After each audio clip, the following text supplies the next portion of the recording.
Hey guys, it's Bob Fernger back with another 8-minute call.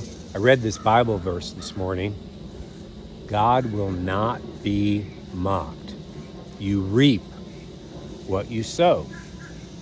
Now there's a lot of ways that you can look at that, but let's just look at it more in a secular way, like your finances.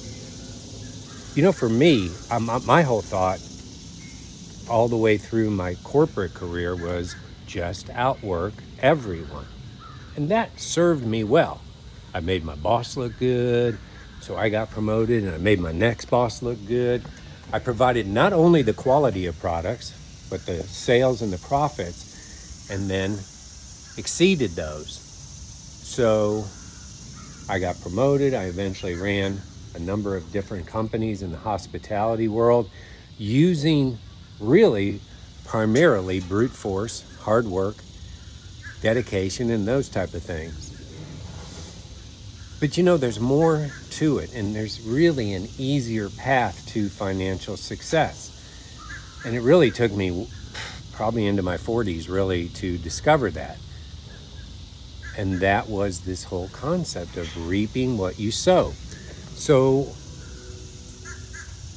if you look at where you're at financially, and that's really all I'm going to talk about today financially, but reaping what you sow applies everywhere.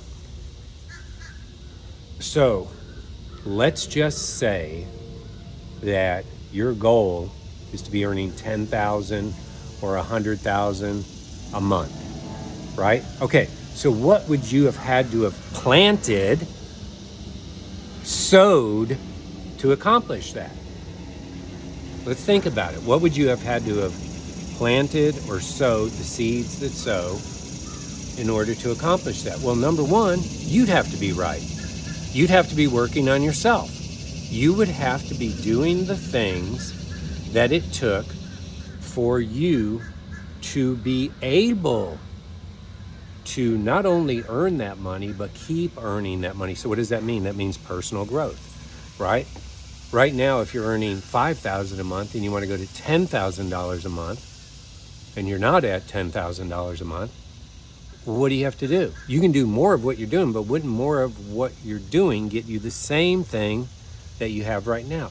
So you have to learn things, change, be different, build new relationships. There's a bunch of things you have to do to consistently earn that $10,000 a month. So let's say you've now made it to $10,000 a month. So what are the things that people know?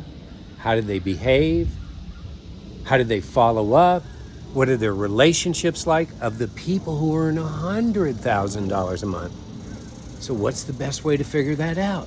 You've got to be around them.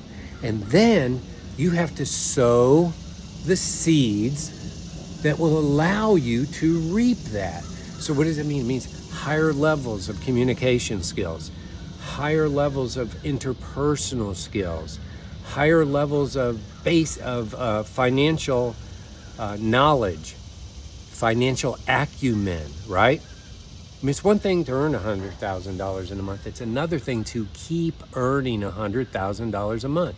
There's relationships you have to build.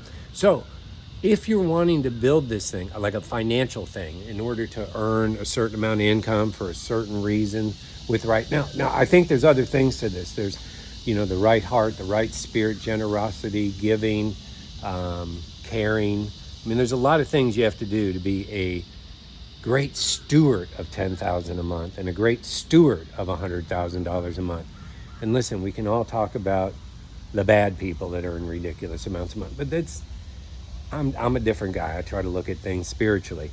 So what do I want to do, and what do I need to do to get to that $100,000 a month? It starts with me.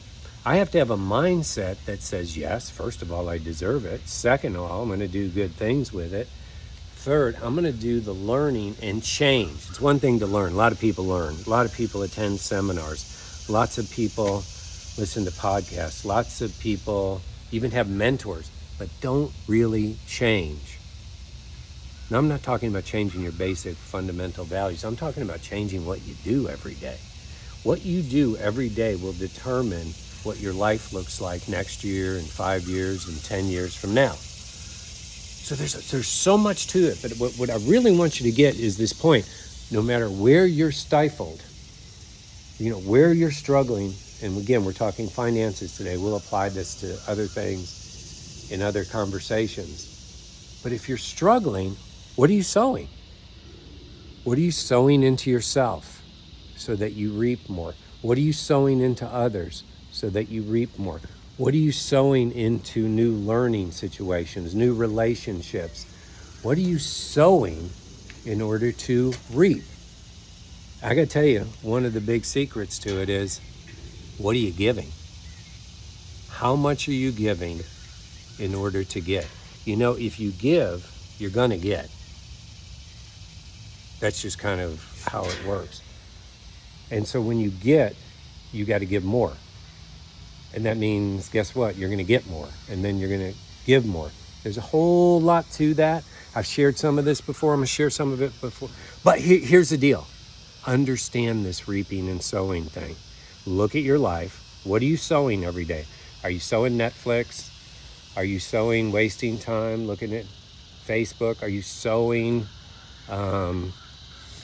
not paying attention at work? You know all the things that we shouldn't be doing. What are you sowing? So therefore, what are you reaping? Now flip that. And what if you're the hardest worker in the room? What if you're doing everything to improve yourself? What if you're the first one in the office and the last one to leave? What if you are simply, by having the right mindset and sowing, meaning throwing that seed, you're going to win. You're going to reap the rewards, and they're going to be great. They're going to be fantastic, but you got to get that right mindset. God bless.